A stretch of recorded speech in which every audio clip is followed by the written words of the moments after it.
Hey, my name's Thomas Brush. I am the creator of a game called Coma, Pinstripe, and then I'm also working on another game called Once Upon a Coma. Right now, I just want to talk about my experience with working with publishers. I want to tell you a little story starting back from when I was 18 years old and I got screwed over by a publisher. Now, they would probably say I didn't get screwed over because I signed the deal and I'm responsible for my own signature, which is true. But at the same time, I was 18. I signed away almost 100% of an IP to a publisher. I mean, is that even publishing, right? I mean, that's not even publishing. That's just buying something outright. And that's what happened. So they bought up a huge chunk of the revenue. I think it was like 98%. And I was given 2%, but it was net and it wasn't gross, which we can talk about that later. But all that said, I had a lawyer and, they flashed cash. The publisher flashed cash in front of my face and I took the money. I sold the rights and I was so excited because they were going to release it on the Xbox Arcade, which you remember that, that was like one of the first, I could be wrong here, but one of the first like indie game outlets other than Steam. And I was so excited to have my game on Xbox. Like that's like a childhood dream come true. Well, I would call every 2 weeks. I would Skype the one of the directors there and say, hey, how's coming along? And they would say, it's going great. It's going really, really good. We've hired some illustrators and we're working with some outsourced developers and it's coming along. Well, 3 months later, I got a build. They sent me a build. And by the way, the publishing agreement basically said, Thomas, you're not going to be involved with this anymore. We're just going to get other developers to do this, which is crazy, right?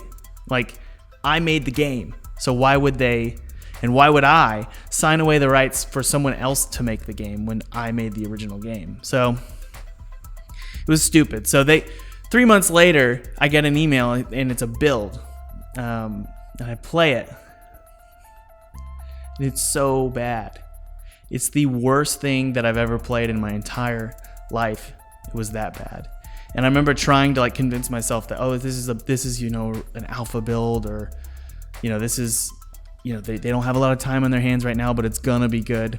Well, they stonewall me for month after month after month until I found out that the company was essentially going under, that there was some trouble with investors and blah, blah, blah. They were gone, basically. So I had to buy back my rights. And I bought those rights back for $3,000. And you know what? Believe it or not, my dad helped me buy those back because we both realized how stupid I was in signing that deal. Sorry, my shoulder hurts. So, that was a really bad experience with publishers. And here I am telling you to work with publishers. Now, hear me out. You've got to be really, really careful when working with publishers. Publishers can be a nightmare, and if you don't know what you're looking out for, they can really screw you. They can what do they say? They can rip you a new one. They can rip you a new butthole. Okay, so you need to be really, really careful with publishers. So I want to give you some things that you should look out for when you're signing publisher agreements, and then I want to give you because I looked out for those things, I'll give you how the experience turned out because I looked out for those things. Because I've worked with more publishers since, and it's been a good experience. Really, really watch out for publishers who want to take more than, I would say, now I'm saying 30%, but if you're just starting out, if they want to take 50% of your game, sure, good luck making much money when you launch, but it's not robbery, but it is a lot of rev share. So the question is, okay, I'm giving 30% to 50% away. Now, how is that actually calculated when I actually launch my game? So let's say you're making a game called Billy's Balls. And Billy's Balls is a game about a boy who has balls, basketballs. Basketball. So Billy's running around with these basketballs and he has to shoot them into different, hoops, and you get points, right? You get published by a terrible publisher, and because that game is a terrible idea, so you get a terrible publisher, And they say, okay, we want 50% gross, 50% net of the revenue from Steam. Well, how is that calculated? The way it's calculated in the term net, usually what it's calculated as is, first they take off Steam. What Steam gets. Steam gets 30 to 35% depending on refunds and stuff. Steam takes that percentage, okay? And then what your wonderful publishers, and that's sarcasm, what your wonderful publisher is going to do is they're going to say, hey, you know what? We had some expenses come through, overhead costs. And you say, well, what are those costs? And they say, well, we don't really, it's hard for us to quantify them. What they're really saying is we're not going to tell you because we don't have to tell you because it wasn't in the contract. So they're going to throw in another $50,000 into recoupment. So they get to recoup that money in addition to the money they gave you, which let's pretend they gave you $25,000 in advance. So they have to recoup, whatever that, I can't remember the two numbers, like $75,000.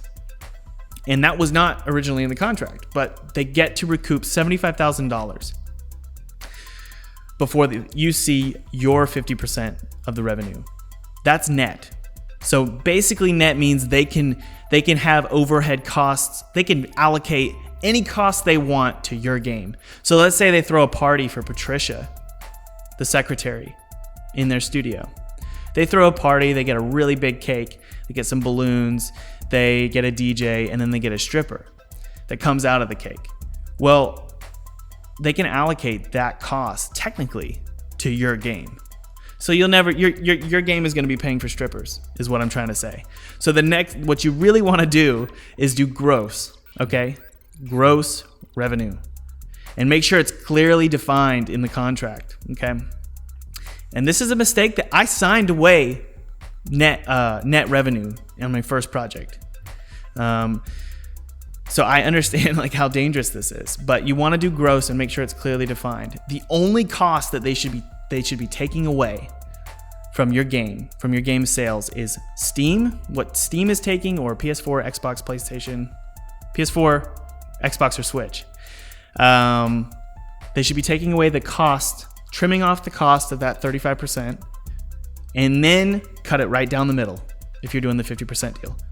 So you see the dollar that was given to you, let's say your game was $1. The dollar that was given to you, 35 cents goes to Steam, then you cut that remaining, I should know this, 65 cents goes to you. Or you cut that in half and then you get that 50% of that. That's what gross is. And make sure that is clearly defined. Now that's why you get a lawyer. Okay, and that's what we're going to talk about next. Get a freaking lawyer. Just shut up! I'm not yelling at you, I'm yelling at me. Get a freaking lawyer because even though you're going to spend upwards of $2,000 to $3,000 getting this contract, especially for your first contract because you don't know what the hell you're doing,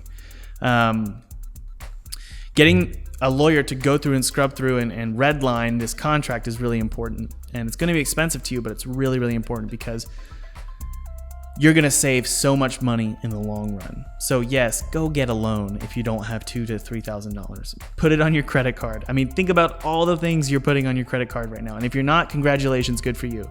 But if you're like me, and I used to put so much crap on my credit card, that stuff should not be on the credit card, but legal fees, do it because it's going to save you money in the long run. Get a lawyer. So I would say go find an entertainment lawyer or an IP lawyer. I would recommend an IP lawyer because they're going to help you know exactly whether you're selling your IP or you're licensing your IP. Really quickly, just if you don't know, you should not be selling your IP.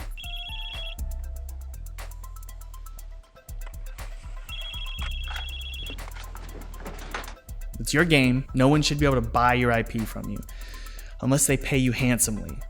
What you're doing is you're licensing your IP, licensing your game sales. So they can sell the game and they can exploit that. They cannot sell your merchandise.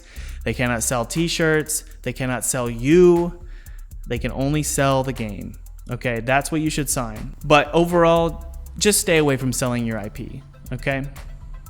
So I was really careful, obviously, with my next, the publishers that I worked with for my next projects. I'm actually working with 2 publishers right now, Armor Games, which they're great, and Serenity Forge, and they're great. You want to look for publishers who, obviously, they prefer success. Everybody wants to be successful, but find publishers who are doing well enough with money, and they've got money coming in from other things, and they just want to have fun in a way and just make great games. And believe it or not, that actually exists. I know that America and a lot of the Western world is a capitalist society, right? And we want to make money, but there are companies out there who are doing just fine. I've worked with companies for the past 3 years who cared more about the quality of the game and the artistic value of the game over whether it's going to be a commercial hit. And I'm dead serious. Like, after 3 years of working with these publishers, it is so true. They care about the quality of the game. You need to find publishers like this. And there are red flags that you'll see with people who are lying to you about whether they actually prefer quality over a commercial success. Oh, Peter, do you like my dress? Some of the red flags include glittering generalities. So if a publisher is like, yeah, we're going to do this and we're going to do that, we're going to make this much money and you could be a millionaire one day. I've heard publishers say stuff like that to me. They'd say, we just signed this project and the developer is a millionaire. So, it might be you. It could be you. To me, that's complete bullshit. You should not be having that conversation. You need to be having a conversation that's like actually productive and tell me why you like my game. And that's the next point. If a publisher says, we just love your game, we think it's so great, it fits into our portfolio, it's exactly what we want. If they say that, say this. Why? If they can't give you a reason, it's because they didn't play your game. I had a conversation with, I can't say who it is because I feel bad. I had a conversation with a very significant publisher of indie games. And I said to the CEO, this wasn't a conversation after he offered me a deal. I said to the CEO, I said, did you play my game? He said, no, I didn't have time. But he wants to buy the game. Obviously, they'd like every single one to be successful, but what they're really doing, what a lot of publishers are doing, especially the really, really, what's the word? Sinister. That's a good word. The sinister publishers. They're buying up a ton of licensing rights, and they're going to hope that one is successful. So if your game launches and it's not successful on launch, there is a chance that they will say, doesn't seem to be like a good game, so we're not going to really worry about it anymore. So your game drops into the ocean of Steam. It doesn't float. Nobody tries to help it float. It just sinks to the bottom. That happens with a lot of games who have publishers who are looking for one game to be successful out of their portfolio of a bunch of crappy games. So make sure that they tell you what they love about your game, what they really love about your game. And I was really lucky in that Armor Games. They genuinely look at games and play games and tell you why they love them and why it fits into their portfolio. They had a ton of wonderful things to say about Pinstripe, and the same is true about Serenity Forge. They gave me a ton of information about how important my games were to their team, and gave me very specific reasons why. And that obviously, that strokes your ego, and that's part of it, and that's totally okay. That's what business is. But also it's them understanding what your game actually is, because you understand what your game is, right? Obviously, you made it. If a publisher doesn't, why would you sign an agreement with them? It's very much like a marriage. You would not marry somebody who wants your money, right? You want to marry someone who wants you and what you have to offer creatively. And so with a publisher, look at them as if they're a spouse and say, do you want me and what I have to offer? Do you want to here's a good question. Do you want me long-term? Because I've got a lot of ideas and a lot of projects to offer. Or do you want this one project and do you want to squat on it and hope it's successful? If it's not, you're going to let it sink. Wait for them to give you specifics. So to close out our story here, after I sort of avoided all of these pitfalls, I I worked with Serenity Forge and also Armor Games. The relationships have been wonderful, and it's because I was willing to take on the cost of hiring a lawyer. Shut up! And I was willing to have long Skype conversations with both publishers. You grow in friendship with publishers, and I value the friendships that I have with my publishers. Now, if a publisher is often quiet and you're emailing them and they're not emailing you back and they're taking their time and they're dragging their feet, it's not because they're missing your emails. Like, I used to believe that. It's not because they're missing your emails, or because they'll tell you that, right? You'll call them up and you say, Brad, good news? And they'll say, I'm so sorry. I've been so busy. I've been missing your calls. No, they haven't. No, they haven't. They're ghosting you because your game launched and it didn't work for them in that first month. So they're just going to fire sale it at 70% off and then be done with it. So anyway, I'm touchy about this stuff because I hate seeing beautiful, wonderful games get completely obliterated by a machine that doesn't respect art. And I know that that's kind of pretentious sounding, but I'm lucky in that these past 3 years have been really great for me in publishers. Again, my name is Thomas Brush. I've been making games for almost a decade. Pinstripe, and also a game called Once Upon a Coma. Take a look at the links in the description if you're interested in supporting my studio or playing my games. You guys rock. Hit subscribe. Hit the bell. Hit subscribe. Hit the bell. Hit subscribe. Hit the bell. Hit subscribe. Hit the bell. Hit subscribe. Hit the bell. Hit subscribe. Hit the bell. Hit subscribe. Hit the bell. Hit subscribe. Hit the bell. And then leave a comment. And hopefully I'll answer the comments. Thanks so much for you and for this world. Bye. Okay, I've got a couple really quick tidbits of information about what you want to look for in a contract. You really want to make sure that there is a clearly defined...